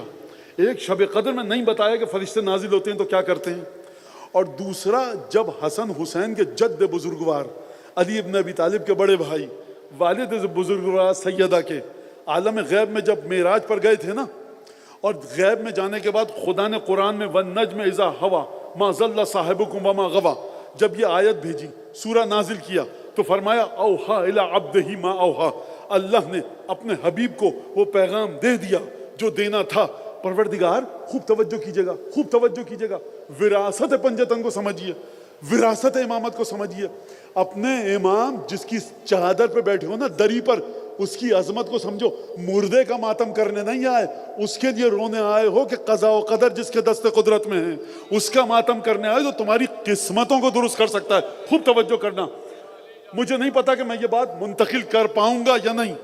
زمین پہ جب فرشتہ آتا تھا، یہ مجھے لگتا ہے کہ کوئی بڑے خالص، کم از کم ایک تو کوئی خالص مومن یہاں پر ہے جو مجھے دعائیں دے رہا ہے، جس کی وجہ تقریر اس طرح چل رہی ہے۔ یقین کیجئے میں بالکل اپنے پہ بھروسہ کر کے نہیں آتا، بخدا واللہ باللہ تاللہ آپ کی دعاؤں پر بھروسہ کر کے آتا ہوں۔ اور آپ کی جو تشنگی ہے نا، وہ خدا کہتا ہے میاں آج تم مولانا ہو، تم بول لو، کل کوئی اور ہوگا وہ بول لے گا۔ جناب سیدہ امیر المومنین روایات میں آپ کے سامنے پڑھوں گا کتنی محبت کرتے ہیں اپنے فرزند کے عزادار سے۔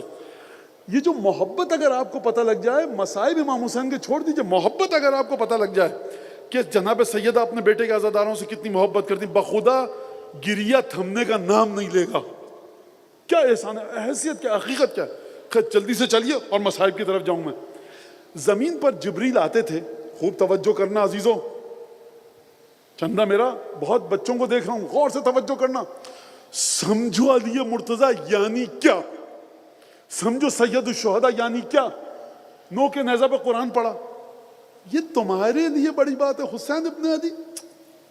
کوئی مجھے ایسا معجزہ لا کر دکھاؤ جو آپ کہیں یہ مولانا معجزہ دکھایا، کوئی ایسا معجزہ ہے ہی نہیں کہ جو حسین ابن علی کی ذات کے لحاظ سے بڑا اہم معجزہ ہو۔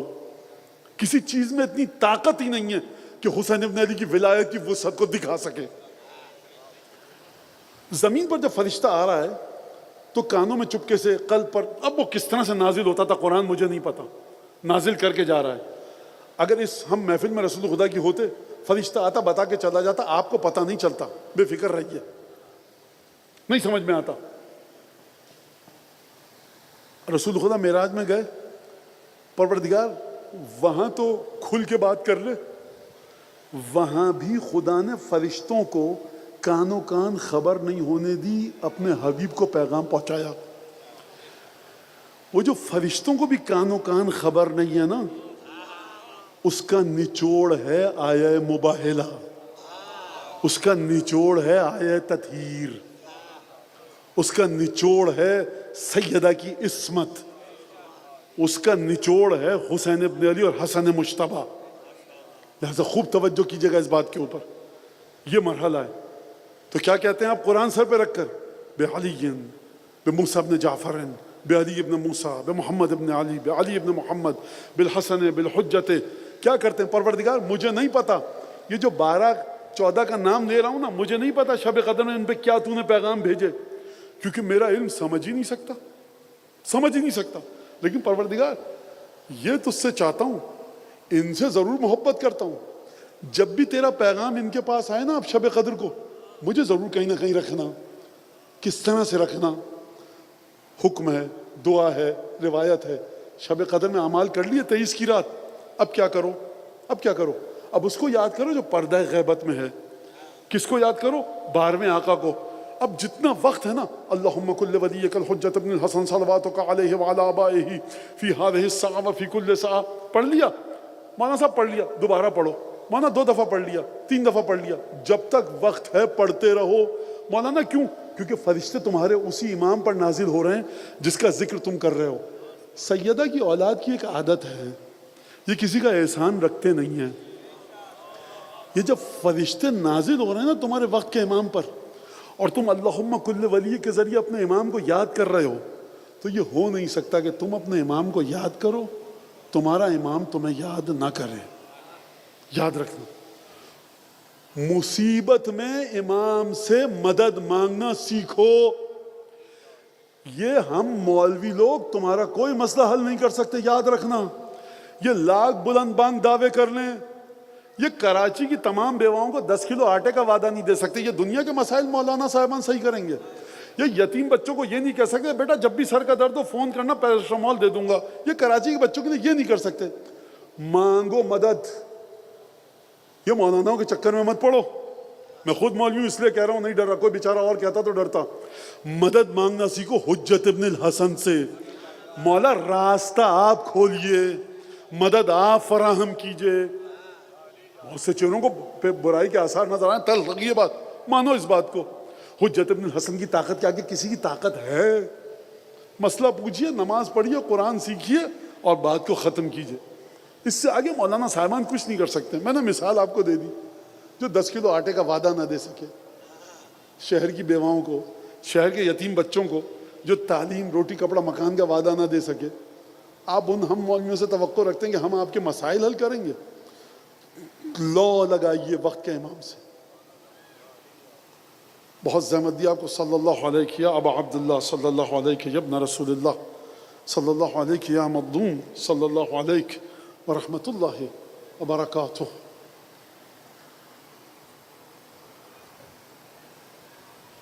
آج اس شہزادے کا میں ذکر کروں گا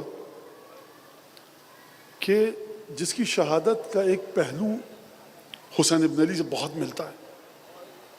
اپنی شہادت کے وقت حسین ابن علی تنہا تھے، اور ابو طالب کا یہ پوتا اپنی شہادت کے وقت تنہا تھا۔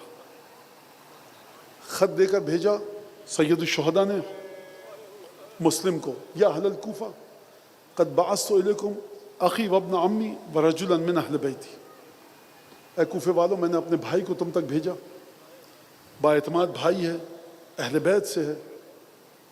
مسلم نے بیعت لینا شروع کی۔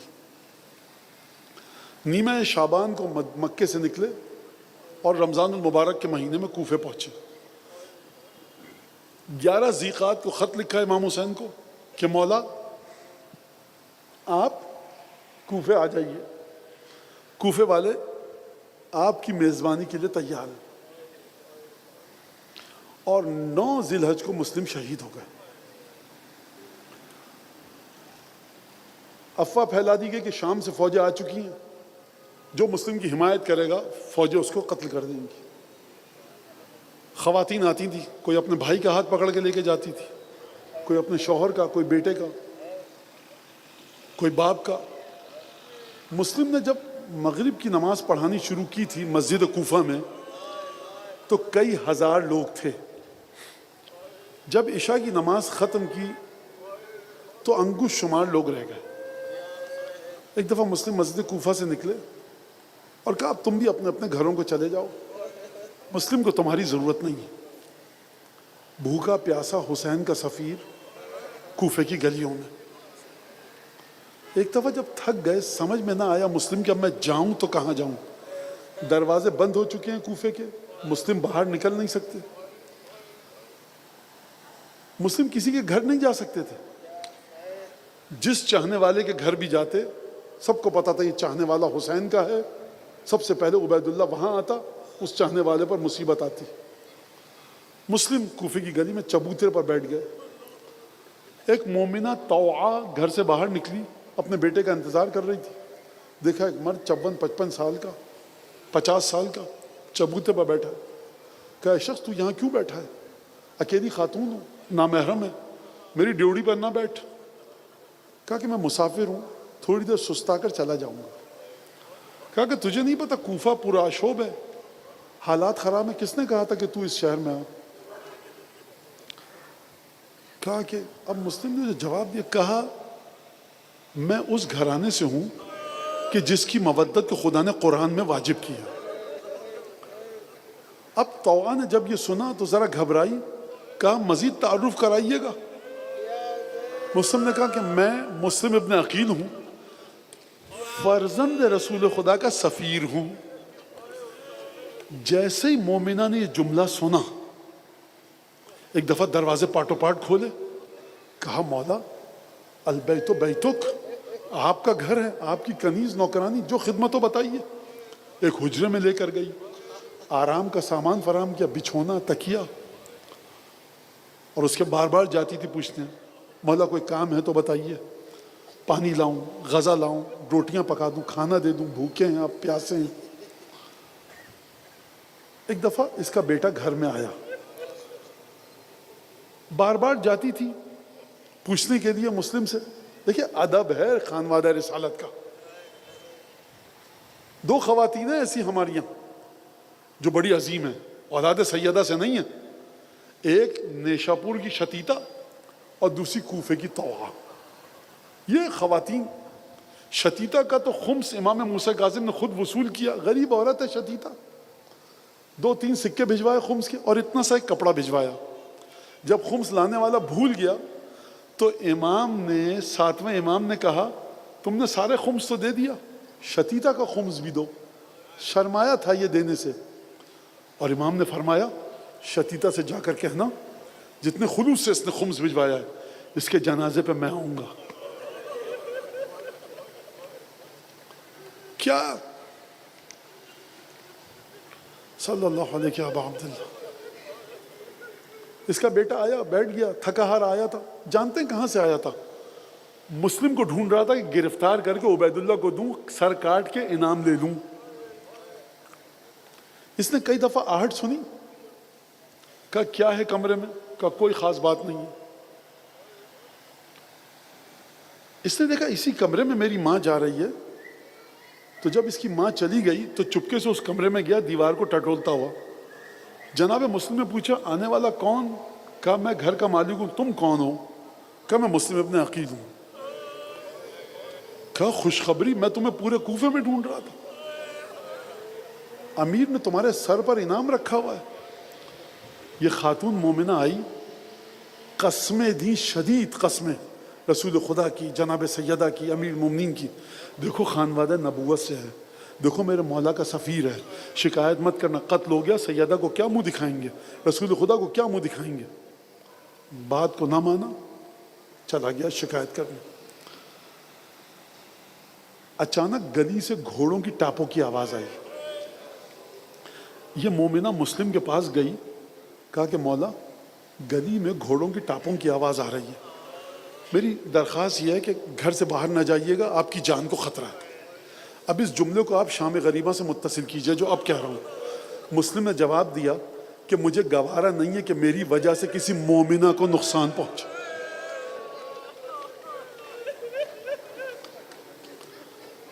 گریے کی صدائیں آپ کی بلند ہوئیں۔ رسول خدا سے پوچھا جناب امیر المومنین نے، یا رسول اللہ یہ بتائیے آپ میرے بھائی عقیل سے محبت کرتے ہیں؟ کہا کہ 2 محبتیں ہیں عقیل سے مجھے۔ کیسے؟ کہا ایک تو میرا چچا ابو طالب عقیل سے محبت کرتا تھا، اور دوسری محبت اس وجہ سے ہے کہ عقیل کی نسل سے ایک بیٹا پیدا ہوگا جو یا علی تیرے بیٹے حسین کی مدد کرتا ہوا شہید ہوگا، ملائکہ مقربین اس پر درود بھیجیں گے اور نیک مومنین اس پر آنسو بہائیں گے۔ مسلم نے کہا گوارا نہیں ہے۔ ایک دفعہ تلوار سونت کر گھر سے باہر نکلے اور فوجوں سے مقابلہ کرنا شروع کیا۔ کافی دیر تک مارکا چلا، مسلم کو دھوکے سے گرفتار کیا گیا۔ جانتے ہیں کیسے؟ رسی کے گولے بنائے گئے، آگ لگائی گئی، مسلم پر پھینکا گیا۔ یہ علامت اس بات کی ہے کہ محب کتنے فنا تھے اہل بیت میں۔ یعنی مسلم زبان حال سے کہہ رہے ہیں کہ بی بی زینب اگر آپ کے خیمے شام غریبہ میں جلیں تو کیسے ہو سکتا ہے کہ مسلم اپنے بدن پر آگ کی حدت کو برداشت نہ کرے۔ ہاتھوں کو باندھ کر دربار لے جایا گیا، سلم علی الامیر، عبید اللہ کو سلام کرو۔ مسلم نے سلام نہیں کیا۔ کہا مسلم اپنی وصیتیں کر لو۔ 3 وصیتیں کی، اور خود 3 وصیتوں پر گفتگو ہونی چاہیے۔ مسلم کا ایمان کیا تھا ان 3 وصیتوں سے سمجھ میں آتا ہے۔ میں صرف ایک وصیت پر گفتگو کروں گا۔ پہلی وصیت، دوسری وصیت، تیسری وصیت فرمائی کہ دیکھو تیسری وصیت یہ ہے کہ میں 11 ذیقعات کو خط لکھ چکا تھا فرزند رسول کو کہ آپ کوفے آئیے۔ اب تم میں سے ایک کام کرے، کوئی حسین کو خط لکھ دو کہ اب رسول کی بیٹیوں کو لے کر کوفے نہ آئیے، اب کوفہ آپ کے آنے کی جگہ نہیں ہے۔ طوا کے گھر کے سامنے جنگ میں جس شخص کو مسلم نے شدید زخمی کیا تھا عبید اللہ نے کہا تو جا کر قتل کر اس کو. مسلم سیڑھیوں پر آگے آگے، قاتل پیچھے تلوار ہاتھ میں لے کر. یہ قاتل کہتا ہے مسلم سیڑھیوں پر قدم رکھ رہے تھے، ہر سیڑھی پر قدم رکھتے تھے، فرماتے تھے سبحان اللہ والحمد للہ ولا الہ الا اللہ واللہ اکبر. آپ اس کا مطلب سمجھے؟ مزیت علی بصیرۃ، پورے ایمان کے ساتھ مسلم نے شہادت کو گلے لگایا. قاتل کے ہاتھوں میں کپ کپاہٹ تھی، مسلم کے قدم بڑی مضبوطی کے ساتھ سیڑھیوں پر جا رہے تھے. ایک دفعہ دارالامارہ کی چھت پر گئے. بعض مورخین نے لکھا ہے کہ مسلم نے صحرا کی طرف دیکھا، اور بعض نے اس سے یہ نتیجہ نکالا ہے کہ مسلم نے کیا تو کیا کیا. حسین نے ایک کام کیا گھوڑے سے زمین پر گرنے سے پہلے. ایک دفعہ کوفے کا رخ کر کے مورخین نے لکھا کہ مسلم ابن عقیل اور ہانی ابن عروہ کو یاد کیا. مورخین نتیجہ یہ نکالتے ہیں کہ یقیناً مسلم نے اپنی شہادت سے پہلے حسین کو یاد کیا، حسین نے اپنی شہادت سے پہلے مسلم کو یاد کیا. ایک دفعہ قاتل کی تلوار چلی، سر اقدس جدا ہوا، بدن کو مسلم کے دارالامارہ کی چھت سے زمین پر پھینکا گیا. آپ جانتے ہیں اس کا مطلب کیا ہے؟ اس کا مطلب یہ ہے کہ مسلم نے شہادت کے باوجود بھی وفاداری کی رسمیں نبھائی ہیں. یعنی اے مولا حسین، تیرا جسم تو عصر عاشور گھوڑے کی زین سے جب زمین پر گرے تو کوئی مدد کرنے والا نہ ہو، اور مسلم کا جسم زمین پر اس طرح سے نہ آئے. ایک دفعہ مسلم کا جسم زمین پر گرا. راوی کہتا ہے کہ میں نے مسلم کے جسم کو آویزاں دیکھا دروازہ کوفہ پر، سولی دی گئی تھی. گھوڑے پر سوار ہوا، کوفے سے باہر نکلا اور اس راستے پر گیا جہاں مکے سے قافلے آتے ہیں. گھوڑا دوڑاتا ہوا گیا. ایک جگہ خیمے لگے ہوئے تھے، بچے باہر بیٹھے تھے. میں گھوڑے سے اترا، میں نے بچوں سے پوچھا حسین کا خیمہ کون سا ہے؟ بچوں نے کہا کام کیا ہے؟ کہا مجھے حسین کا خیمہ بتاؤ. یہ گھوڑا سوار گھبرایا ہوا، پریشان، اضطراب کے عالم میں. بچے بھی پریشان. کہا حسین کا خیمہ بتاؤ، ہوا کیا ہے؟ کہا کہ تم بتاؤ کہ حسین کا خیمہ کیوں ڈھونڈ رہے ہو؟ کہا مجھے حسین کے سفیر کی شہادت کی خبر دینی ہے.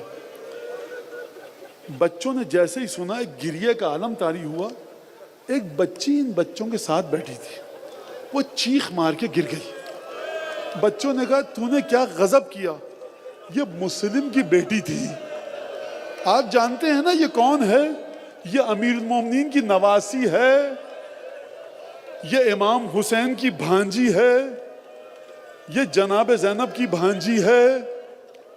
ایک دفعہ چیخ کی آواز سنی، سید الشہداء تشریف لائے. مجھے آپ دل پر ہاتھ رکھ کے بتائیے کہ کوئی شریف وزادار متقی انسان ہو، وہ چھوٹی ننھی منی یتیم بچی کو دیکھ کر کیا کرے گا؟ وہ اٹھ کر کلیجے سے لگائے گا، خواتین کے پاس بھیجے گا نا ذرا تسلی دو. حسین سے آپ کیا توقع رکھتے ہیں؟ حسین کی بھانجی ہے. ایک دفعہ یقیناً آقا نے بچی کو اٹھایا ہوگا، یتیم کلیجے سے لگایا ہوگا. بچی کو ماموں کی آغوش ملی ہوگی، بچی کے کلیجے میں ٹھنڈک پڑ گئی ہوگی کہ باپ چلا گیا، حسین جیسا ماموں ہے. علی اکبر دکھے ہوں گے، عباس دکھے ہوں گے، قاسم دکھے ہوں گے. آقا نے اگر بھیجا ہوگا خواتین کے خیمے میں، فروہ آگے بڑھی ہوں گی، رباب آگے بڑھی ہوں گی، جناب زینب آگے بڑھی ہوں گی. امیر مومنین کی بیٹیاں ہیں، ایک ایک خالہ اور پھوپھی نے کلیجے سے لگایا ہوگا. دیکھو خیال رکھو، کوئی ہاتھ تھام کے بیٹھا ہوگا، کسی نے سر پہ ہاتھ رکھا ہوگا، کسی نے پانی کا جام دیا ہوگا.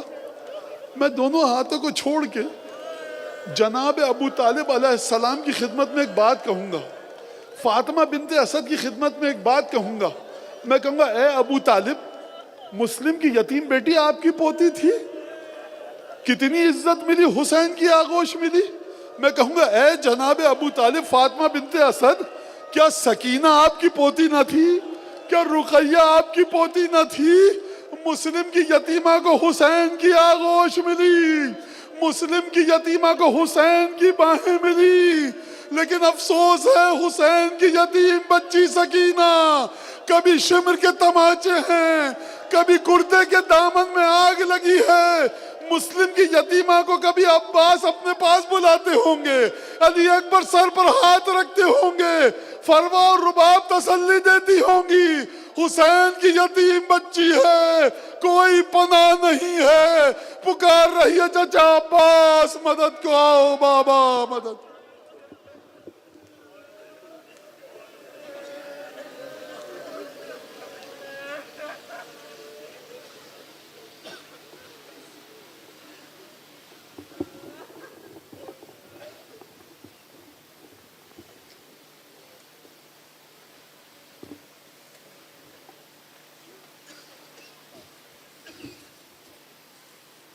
السلام عليك يا أبا عبد الله وعلى الأرواح التي حلت بفنائك، عليك مني سلام الله أبدا ما بقيت وبقي الليل والنهار، وعلى جعله الله آخر العهد مني لزيارتكم. السلام على الحسين وعلى علي بن الحسين وعلى أولاد الحسين